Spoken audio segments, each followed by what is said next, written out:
the meeting. Okay. Hello, everyone. Let's see, this is not the right date.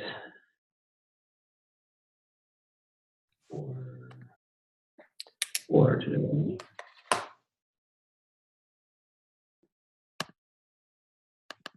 I don't see any items on the agenda. I did want to share some updates. Primarily, I talked about this, I think, last week, but I don't know if I had mentioned it was finished, but it definitely was finished earlier this week. Is we now have Mixer itself reporting through to Mixer, so the Envoy proxies that sit in front of Mixer, both on the policy and telemetry service, are calling into Mixer themselves to report activity. So now it's now possible to monitor Istio Mixer, at least in the same way that other services within the mesh are being monitored. And our next step is to add that for pilot as well. So that's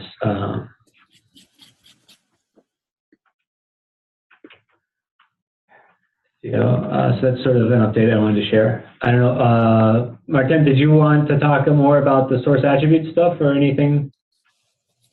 Not yet. So just a follow-up status. So we had a few of us had a discussion yesterday. I'm probably going to write another email to send it to mailing list. So not only I think there's a few attributes we should remove, I think we should rename some things as well for clarity. So. Okay. That's about it. Okay. Peter, did you want to talk about, have you started on client-side reporting? Yes, I'm still investing in that.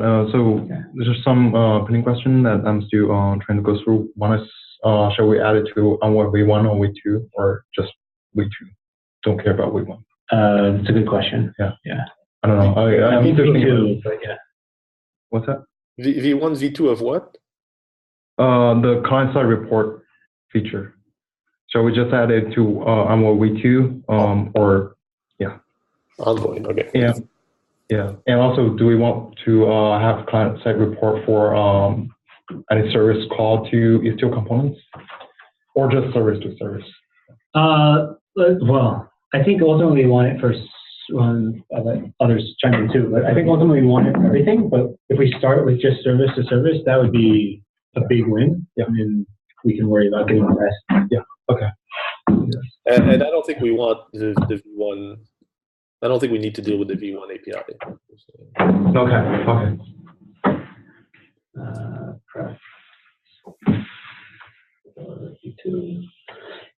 Okay.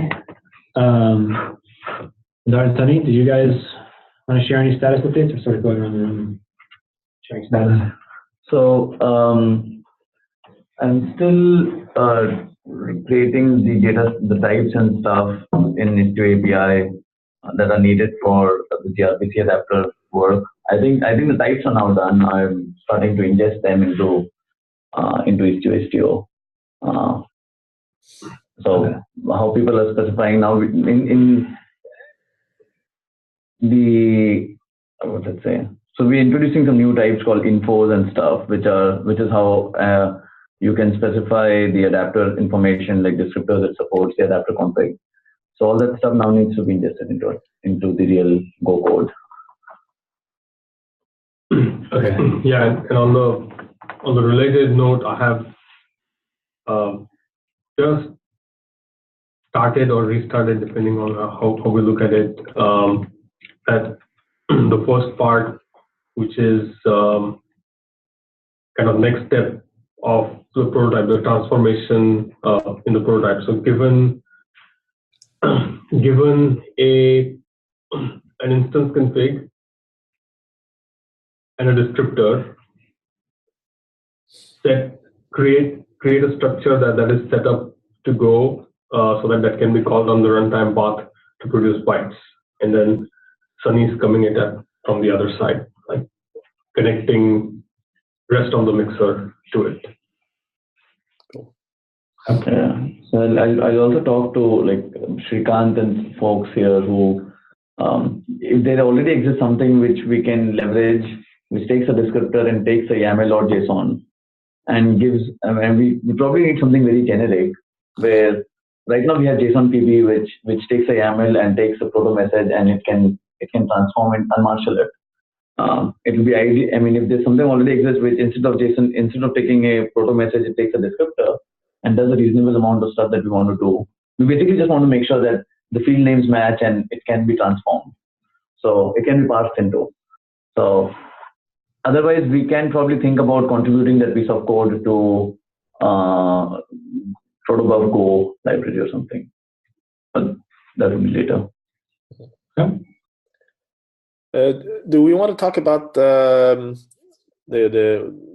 topic we talked about, Sunny, together about where the connection info goes versus other things? Connection info.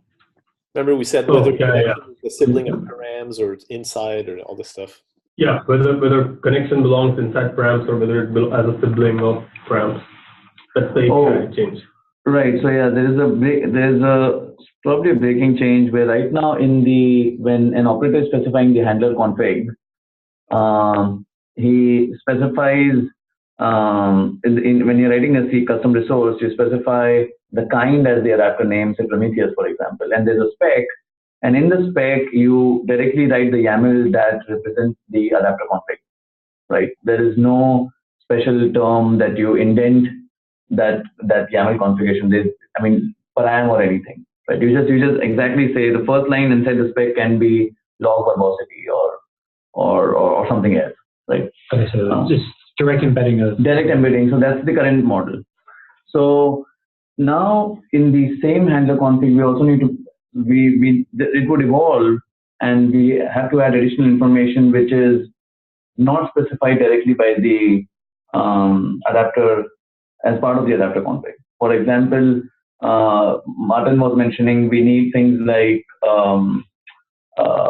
whether it's fail open or fail close. So there's a very static structure. And also right now for the gRPC adapter, we need things like connection information. So each handler config would have the adapter specific configuration plus a connection information. How to connect to that handler over gRPC, right? So now how do we do it? Because earlier inside the spec, you had this 4 fields which were specified by the adapter configuration. How do we add new fields to it? So the plan is we create the adapter configuration would be indented inside a special well-known field called param. Okay. So you're writing a spec, you write param, and then you specify log verbosity or whatever the Prometheus adapter configuration is specified. And parallel to param will be connection. So then you can specify a connection. So which is a breaking change for existing. So existing and the handler configs would break. So we'll have to support both.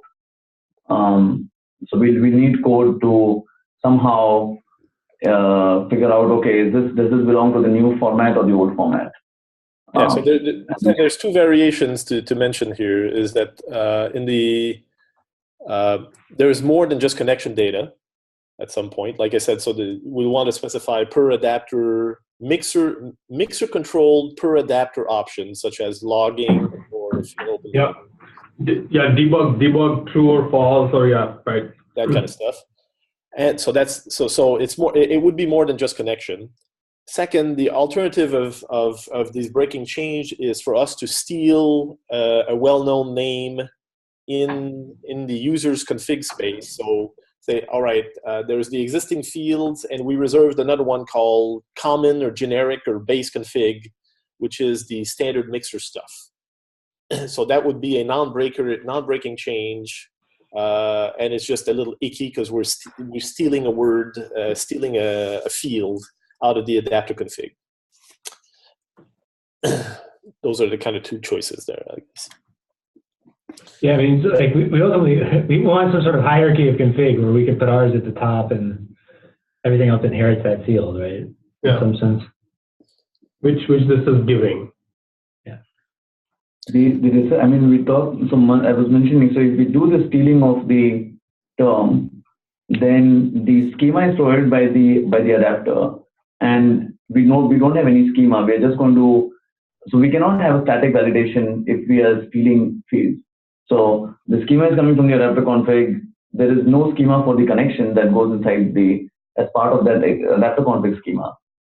We would be loading it. We cannot do a direct transformation from a YAML to proto. I think the validation would be tricky as opposed to structured it. Could we do something where we generate an amplified config proto that just shoves in the structs that we want? As a code gen thing? Yeah. So right now we don't do any code. No, the thing is, it's like going deeper down the path of more code gen. Yeah, I mean, if we can come up with, so we could handle it on the parsing side, right? Which we will have to do for other reasons anyway. We are not actually going to just say, here is the YAML loaded in proto. It's always going to be, here is the YAML loaded in the generic structure first, do something with it, and then load it. Because so right now we do it for backwards compatibility reasons, and we're always going to have backwards compatibility reasons, right? There are always going to be things which we have changed. So I don't think we can just hand over the whole thing as it is to proto anyway. And if we do that, then either option is fine, because then we could say that, oh, these fields are reserved, in which case it is not it's not a breaking change, right? Unless someone decides to use a connection. Yeah, so you bring those four parameter, right? Then yeah, it will affect those folks only. Or we bite the bullet now and have it. I mean, what is more readable also? Like if we were to start from scratch, how would we do it? Yeah, I think I agree. The params thing is definitely more readable. Here is your configuration, and then there is other configuration, which is. I don't know. Is it more readable? So but you just spec colon, you have all your stuff, and then you have a common colon, which has the base parameters. Seems totally usable to me. I think we're agreeing. Talking about the same thing. Yeah, I think we're agreeing, or maybe you're. No. What I'm saying is I don't want it. So whether we have a connection field that's a sibling of params, or we don't add a params field and we just have a common field underneath spec. It's the same amount of subdivision, right? The common stuff that's from is separated from the generic stuff, the non-generic stuff. It's separated, but I think if it was nested in the adapter config, it's like, I guess to me it's less clear than if it was like at the same level as the config for the handler itself. Right. So if it is clearly separated, then you know which is which just by visual inspection. Otherwise, you need to know which keys are. I think it would rely on our documentation to like if we are reserving these things, then it would be handwritten documentation, as opposed to if we are adding it as a special field, then the proto documentation would just give us and. I mean, no fields are required, but we can probably have required, not required, or whatever other constraints on those fields. Oh, actually, so that's okay. So what we can do, and it's kind of halfway between what Doug was suggesting and what you just said, is that we don't generate whatever it is that. So we don't actually add new fields to other people's protos. However, in our documentation, we'll say that you must support these things, and if they don't do it, then we fail validation. We say essentially we make it a part of the API, and they have to implement the API. And because protos don't have inheritance, the way we implement inheritance is that we say, look, this is our base class. Well, but so what that means though is that this is effectively, instead of reserving one field called common that has our proto in it, you are now reserving an open-ended number of fields forever. And you'll say, you know, maybe we'll have new common fields in the future that will force on you. I think it's better to just have one field that we reserve up front that has all of our stuff, and then our stuff can grow independently over time. Okay, I think that makes sense. So we have our mixer-driven config, or rather mixer-controlled config, and then the adapter-controlled config, and then we can evolve our protos and do whatever we want with it without immediately affecting the adapter config. Yeah, so then it's just an issue of, is that proto nested inside the existing adapter config, or do we treat it as a sibling of the adapter config? Yeah, I don't know. I guess I lean towards the sibling approach, even if that's a breaking change, because it's a big deal, though. It's a breaking change, right? Yeah, it just seems cleaner to me that that's different from config. Like, this is config about how I reach the handler, or like what I want the handler to do, versus config for the backend. There's another use case for this, which is we want to support adapter specified request data.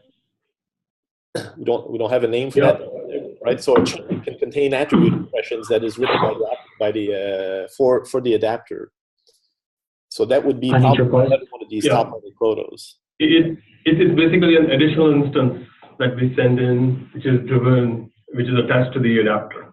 Yeah, so I would imagine that would be itself another proto that's attached to this.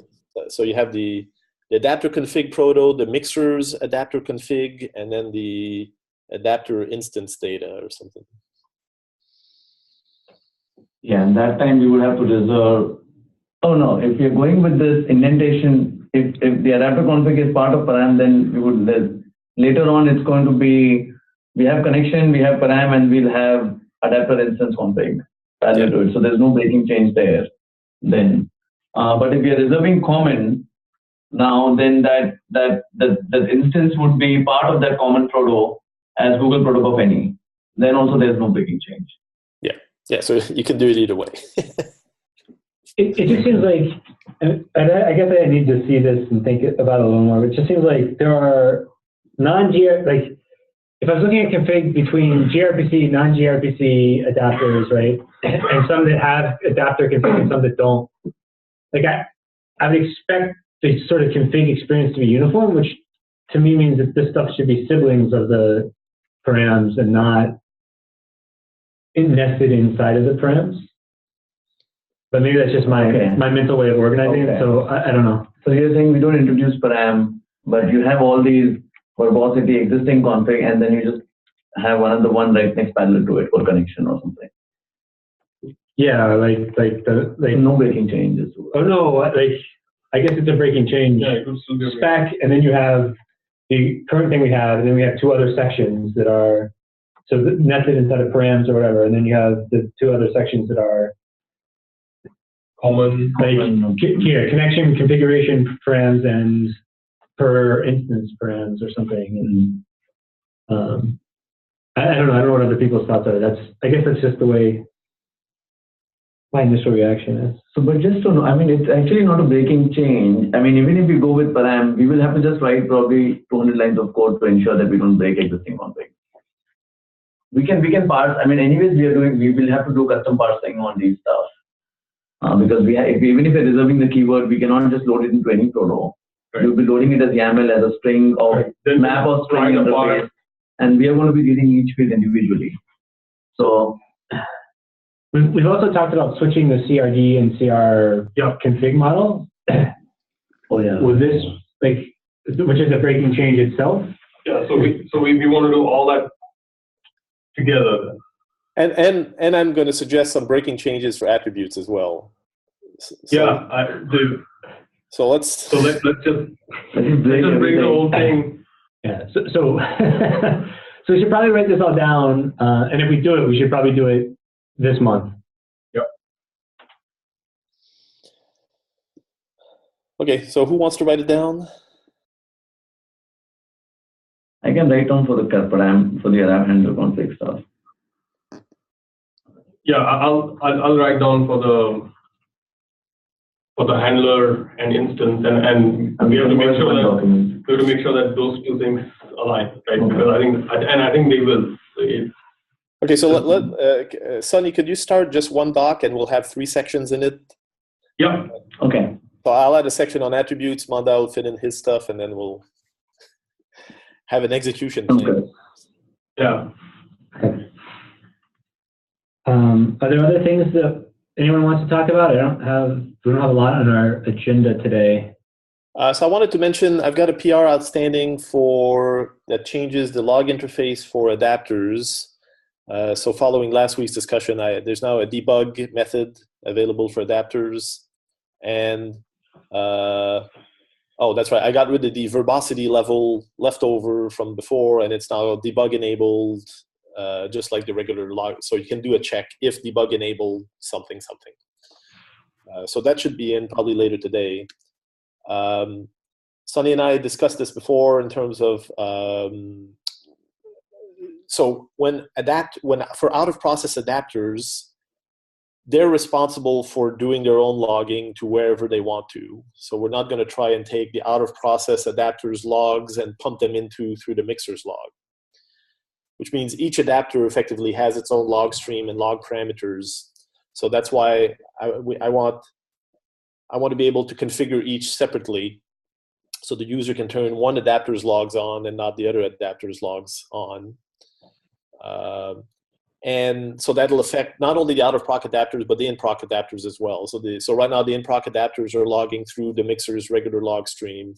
And I think I'd like to separate that so they're just independent. They go to their own files. They have their own rotation and max size policies, and it can be turned on and off independently. So that's... Yeah. I think that all sounds reasonable. At some point, we probably want to figure out what we want to do about exporting those logs and what our, what our unified logging story looks like for adapters, right? Like if I want to see all the logs from all of Mixer, now how would I do it if everyone's maintaining all of their own log streams? Yeah, so for all the adapters that Mixer controls, so the in-proc adapters and the coprocessor adapters, all those logs will be in the same spot, right? They'll all show up in the same container kind of thing. So I think if you can harvest one log, you can harvest them all. I'm guessing. Yeah, you have to think about that for like fluentd setups and things that are grabbing the logs. We just need to. I'm just worried that we'll end up making it harder. I see your point that like if I can get to one, I can get to all of them, but now I have to open 6 files. Okay, so that's a totally legitimate concern. So the alternative is to say, all right, Mixer is actually all the adapter logs go through Mixer, including the outer proc ones, not the ones where we talk to a backend service. That's their problem, but the ones where we manage the process, we could funnel it back through Mixer and going through the same spot. So I'd be okay with that too. It just seemed like a circuitous kind of way to get the logs out. Yeah.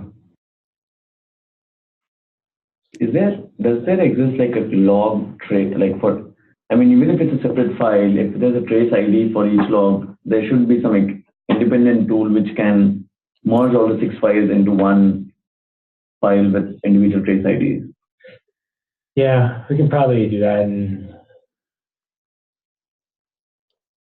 Well, yeah, so it's a matter of if the Mixer, all we need to do is to have the Mixer when it's about to call an adapter to log with a monotonically increasing ID, that it passes to the adapter, and then the log code in the adapter would also log with that ID.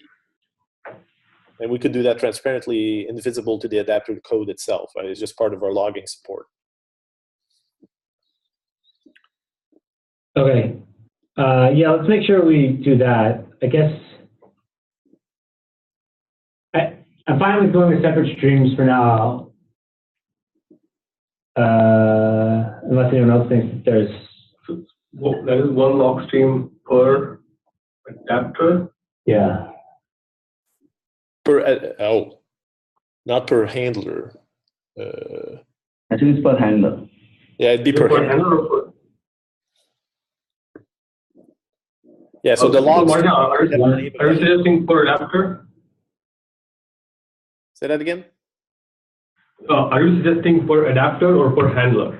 No, I realize now it's actually per handler. Okay. And the log stream would actually have the name of that.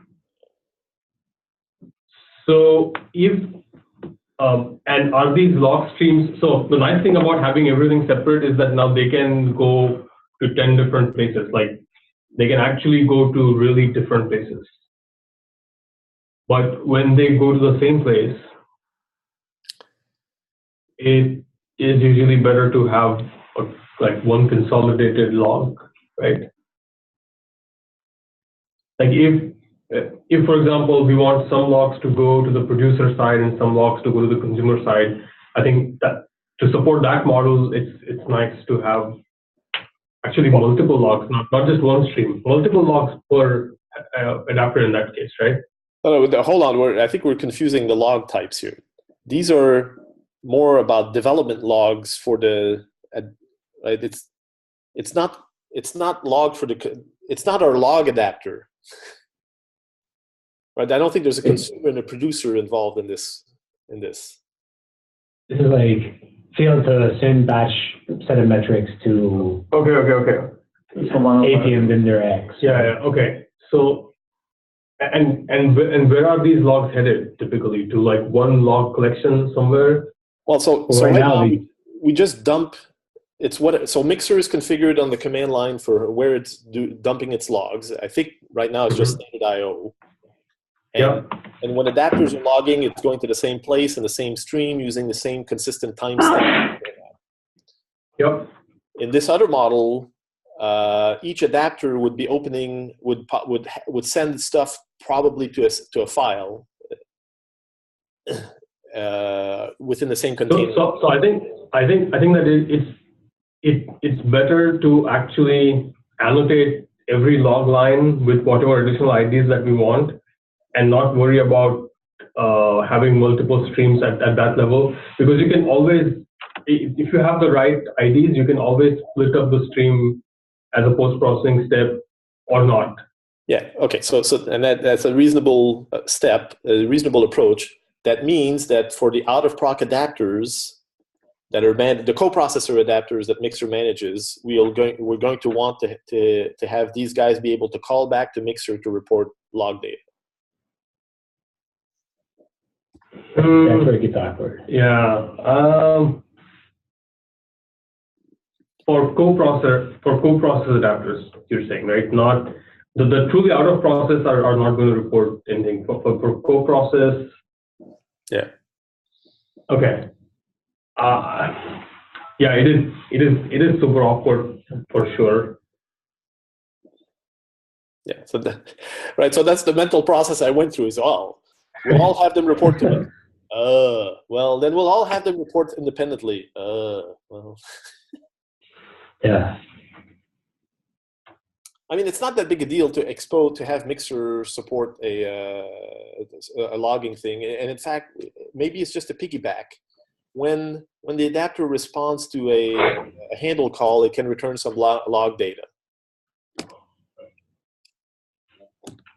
Yeah, I mean the response message for that. We can make it a response message and include generated logs. Yeah, so then as the adapter's calling log methods, we could accumulate that in memory, and at the next opportunity when a call comes in, we just dump that and send it back. Or we could expose a gRPC service from Mixer to be called directly by the adapter. And again, this is only for co-process, right? Yeah. Yeah, so I think it's I hesitate to do that work because not only do we need to expose these APIs, it means we need to construct some sort of a buffering scheme in the adapter so we don't send too many log requests. And I'd rather just dump this to a file right now and see if we can get away with that. See, the problem with dump, well, as long as we still support dumping to standard out, because dumping to file in like Kubernetes and in any other, if you want to send to stack driver, like all those things become now some additional work, right? You have to configure the collectors to collect from some additional paths. So as long as any of this supports standard out, we're good. Yeah, sorry, I confused myself. So these out-of-proc adapters could report to their standard out. That's correct. fine. It's just not the mixer standard out. Right. So I think their standard out, then it would be great. So and then we're back to making sure that there is some ID that is associated on every line, and the standard out of the pod does become no. So, yeah, standard out of a container or a pod of a container definitely becomes one stream, and it's merged anyway, right? Like standard out of a container is one stream. So really? So the output of all the different processes is just randomly combined? Standard out, yeah, standard out is yes. Wow. Okay. It actually is very, very similar to like syslog, right? Even any process can log to syslog, and syslog is just one stream, and then you can filter it whichever way you like. Okay, then there's actually no issues then. Whether these components, if the adapters, if they report to dump their own logs to their standard out, or they talk back to Mixer and Mixer dumps it out to standard out, it's going to the same place. So it's going to go to that consolidated output file for the container. Yes, if they're on the same container, yes. Okay. Okay, all right, so let's just go with the, so basically all the config parameters that exist on Mixer, in terms of you can specify path names, including standard out, and you can specify max size if it's a file, that kind of stuff. Those same parameters would exist for the individual adapters as well. And presumably if you don't set it up to something, it'll just inherit whatever the Mixer has and use that. Okay. All right, cool. Is there anything else that we should discuss as a group? Martin, do you want to mention your attributes thing here, or this is? We talked about this 2 minutes before. Okay, sorry. All right. So I'm actually gonna write it up and send it to the mailing list. Okay.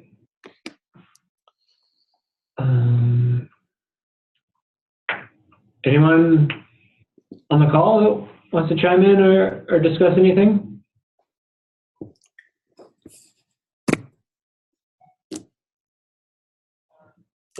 I'm okay.